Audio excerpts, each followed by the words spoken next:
Hi, Mom. This is Chuck, and I just want you to know this is the first part of my multi-part series of making Grandma Pawk's pecan pie.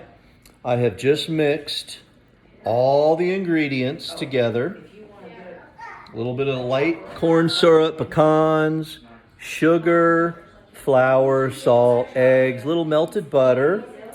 And I blew a couple kisses in there for you and Grandma Pawk. And of course, it wouldn't be complete unless I had a little glass of wine while I was doing it and the towel on my shoulder like Dad does. Stay tuned. Hey, Mom, now that I have my famous Grandma Pawk ingredient pudding, I'm going to pour it into the pie crust that I handmade. Not really.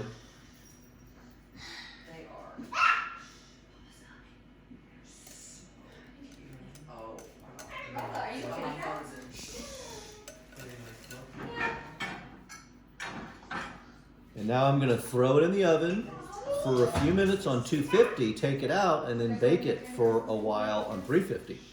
I'll show you the final product. Love you.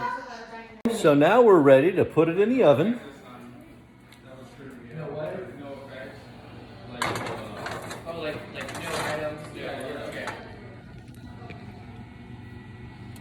And we're going to let that bake on 250 for about 15 minutes, and then we'll take it out and bake it on 350 for about, if I can remember correctly, about 1 hour.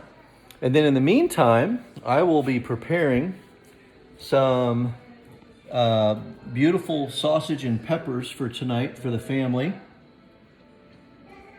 And then I have been dry aging this baby for about 3 days now with Dad's famous seasoning recipe, which is what we're going to have for Christmas dinner tomorrow. And in the house tonight is typical chaos, which is the way I like it, at least at this age. We have my 3 dogs. Jordan and Eddie brought their dog over. And in here, we have the girls and Raphael learning how to make homemade cookies and Christmas decorate cookies. them. Yeah, Christmas that cookies. Good. You want me to outline it for you? So Jordan is teaching everybody how to do that. I know how to do cookies. You know how to do cookies because you've learned from your mother so You can use much. whatever you want, Mom. Is this like the... And Rafa That's is an outline one. concentrating So you- really, perfect really for hard. details. And then over here, we have Eddie and Charlie playing video games, just like I used to do.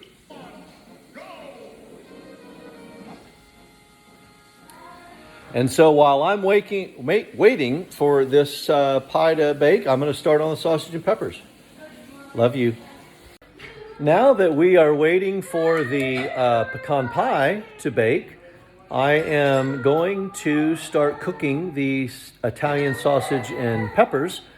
And one important note I want everybody to understand, and this is particularly for Dick and Ray, because I know they are young, aspiring chefs, and it's important that they understand this.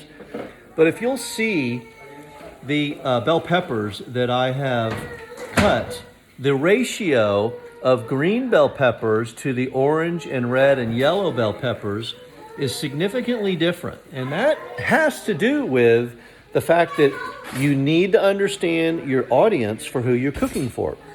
If you're cooking for the South Italian family, say in Gigano near Naples area, then this is the ratio of green bell peppers to red and yellow bell peppers and orange that you need to have. Let's say you're going more towards the north of Italy in Genoa, then that ratio of green bell peppers to the rest will be much greater. So Dick and Ray, no charge for that tip, just so you understand a little bit of Italian history there. Next time you're cooking for your family, I thought you'd enjoy that. So I have my onions now sauteing, about to put the bell peppers in and the sausage, and I will show you the final product. Hey guys, I'm back.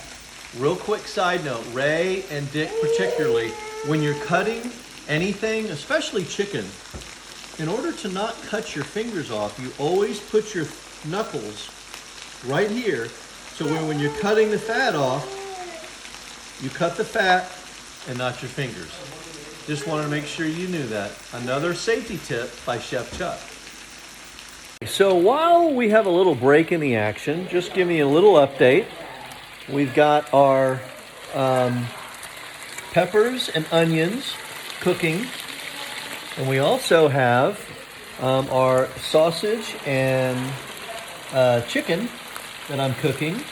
And it's important to note that the chicken needs to be seasoned with garlic pepper. Not garlic salt, Dick and Ray, but garlic pepper. There's a big difference. So if you notice, if you look at the chicken, it's got a little garlic pepper on it. And the Italian sausage is just nice with a little bit of Italian spices. Hello. And there is my future chef generation that's going to help understand all this and be able to cook this one day himself for his family. Yeah, maybe one day. All right, stay tuned. The pie is still cooking. Another quick update is you can see we've got a little bit of fennel seed on the Italian sausage. We've got garlic pepper on the chicken. We've got our bell peppers and onions over here with a little bit of garlic pepper and a little bit of secret Grandma Orrico seasoning that I can't disclose to you. And my wonderful granddaughter, Isabella, blew kisses in both of them. You want to blow another kiss into them? Blow a kiss into the food. Be careful. And which is going to make it extra special. So, just wanted to give you a quick update on how my meal's coming along. And as it's finished, I will keep you updated. Now, the next phase of my cooking experience is you're going to notice that my chicken is almost done. My sausage is done. And that my onions and bell peppers are just about done. And I will combine them all together in this very incredibly important secret Italian sauce that I have made. Ray and Dick, I'm afraid I can't share with you the ingredients of this sauce, but I can assure you it's better than anything you've ever tasted. In my will, I have named you two as beneficiaries of the ingredients of this very famous sauce that I will reveal to you. But until then, you just got to trust me, it's the best you ever had. So, for right now, these ingredients are cooking separate. They will all be combined, and then we will be serving the family. And I hope... Oh, and by the way, let's go look at my pecan pie. So the pecan pie is now finished, and as you can see, it has a wonderful, perfectly glazed brown crust with the pecans and the syrup and the flour and everything just nice, the way Gussie Pauk would have loved it. So we will open that up and eat it and let you know how that goes as well. We love you guys. Real quick update. Charlie, who is the pickiest eater on earth, loves the peppers, the onions, the Italian sausage, and the chicken. It's all really good. Say that again. It's all... It's rude talking with my mouth full. It's all really Eddie, good. are you eating Italian sausage? Yeah, it's all chicken? fantastic. It's really good. Okay. And then here's the pie, Grandma, Mom, which we'll be serving later. So that's testimony, because here are the two pickiest eaters you'll ever run across, and they love it so far. And one more quick update. We do have one true Italian in the family that asked if she could put her Italian sausage in a roll with Parmesan cheese covered with tomato sauce and onions and peppers. So thank you for being the one true Italian in our family, Jordan. Hey, Always. Hey, Ray and Dick, just another quick chef note that I learned from my daughter, Jordan. If you've got a pan, a nice iron skillet like this, that's really hard to clean, you take salt, and you put the salt on there, and then you take a little scrub brush or maybe even a paper towel, and when you scrub it, you'll notice that it comes right up. So again, in your chef cooking endeavors, just another little tad of a note that I'd like to share with you to make your family cooking experience a little better. Bye.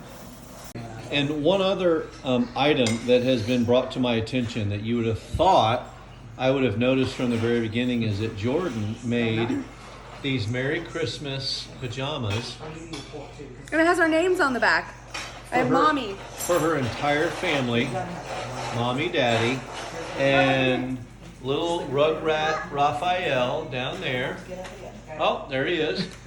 And Isabella over there playing her video game. They all have the same pajamas, and only somebody like Jordan, Miss Creative, Danielle's Desserts, could have done that. Now, Madeline, on the other hand, who is suffering from a major migraine, and we feel sorry for her, has just indulged in some Italian sausage with hoagie loaded with sauce and bread, and we hope she feels better. Meanwhile, we have Sophie, and we have Lucy, and we have Peanut. We don't know where, I'm sorry, that's Tinkerbell. We don't know where Peanut is. Peanut's on Madeline. Oh, there's Peanut over there, waiting for food. So we are one big, giant, happy family waiting for Santa Claus to come to our house. And stay tuned, because the next thing you're going to see is probably the standing rib roast that will be coming out of the oven tomorrow morning. Love you guys. We are back. And one quick additional, Charlie is in his onesie. Eating a piece of bread. He's eating a piece of Italian bread in his reindeer onesie, and he's totally in the Christmas spirit. Just wanted to make sure that we knew how much he loved the Orrico Moss Clark family as he shoves more bread in his mouth. All right, stay tuned. Now that we have completely cleaned this iron skillet with the salt technique that I have just shown you, Ray and Dick, here's how you keep it preserved until the next time we use it. You just pour a little bit of olive oil, extra virgin olive oil, it's very important, from the northern city of Genoa olive oil. Pour just a little bit in there, and then you condition the wrought iron skillet with the olive oil, and then you store it for the next time you want to use it.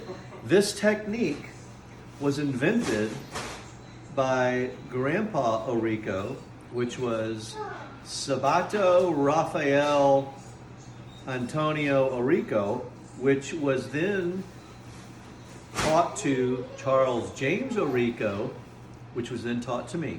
And I am now teaching my son, Charles James Orrico, the same technique, who's filming.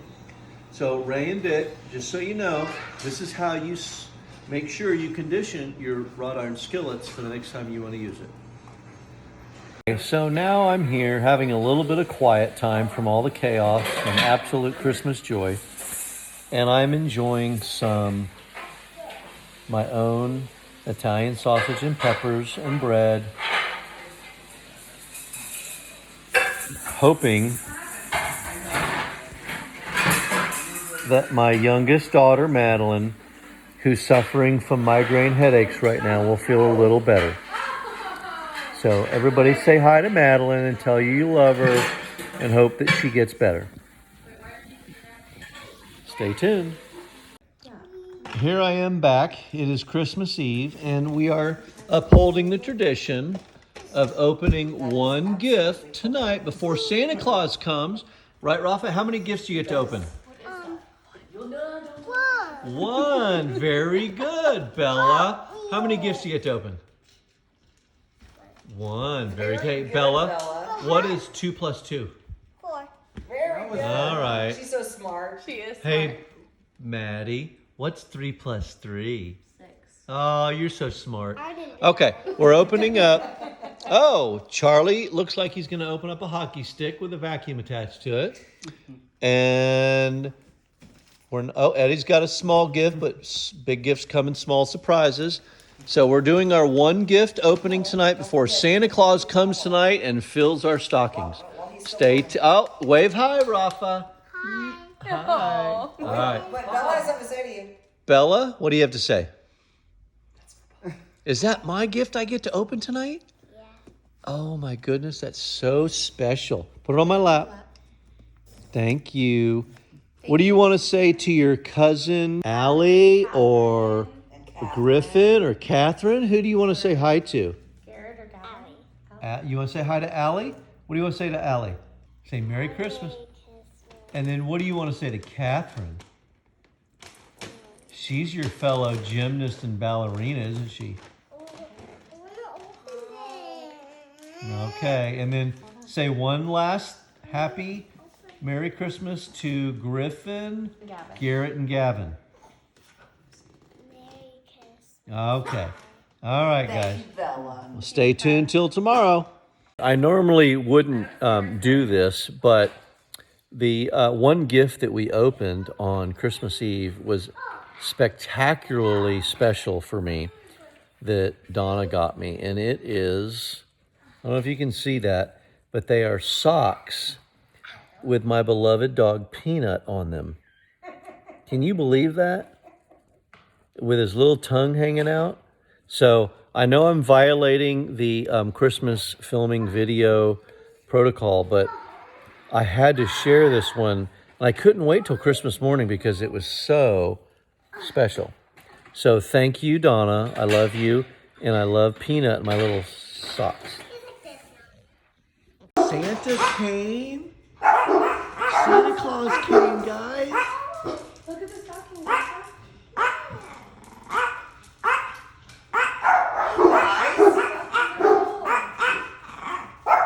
You see the stocking? Oh my goodness. Did Santa Claus go? Hey, and look, he ate most of the cookies. Oh my gosh. Peanut! Santa Claus came. He's excited to see Lucy. Oh, you see Lucy? Look, let's get her here. She was a good girl last night. Here we are back on Christmas morning. We've just opened presents, and the next creation that I'm going to be making is a cornbread casserole. And so in here I've got some Jiffy cornbread mix. I've got some creamed corn. I've got some drained whole kernels regular corn, and mixing that all up with about a cup of butter, some very nice hot jalapenos, and some sour cream, and then we'll put it in here and I'll show you the creation when it's done.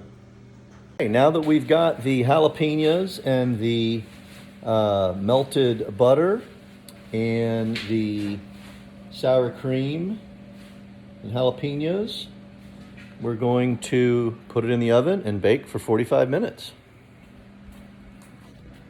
Next up on the agenda is my 13-pound 7-rib standing rib roast that, as I had mentioned earlier yesterday, that I have been dry aging this baby for about 3 days now, and can't wait to get that in the oven, which will need to cook about 16 to 17 minutes a pound until it's about 135 to 40 degrees on the inside. Then I'm going to let it sit. Just one footnote. Joe, Brandon, the reason that I didn't invite you guys in for this is because I know between the two of you and those two monster Rugrat children that you have, you guys would probably eat all this by yourself. So I had to have enough for everybody. So maybe next year I'll invite you guys. Okay, talk to you soon. Now, just before I put the awesome standing rib roast in the oven, got to have a little celebratory first beer of the day in my new Orrico beer mug. Jordan made 6 of those and gave them to me for Christmas. Stay tuned. This is the final installment of my cooking video, and the standing rib roast is now finished. And as you can see, as you zoom in on it for me, Eddie, it is at 140 degrees temperature inside, and I'm gonna let it sit there for about 10 more minutes while I make my au jus based on the seasonings that I had.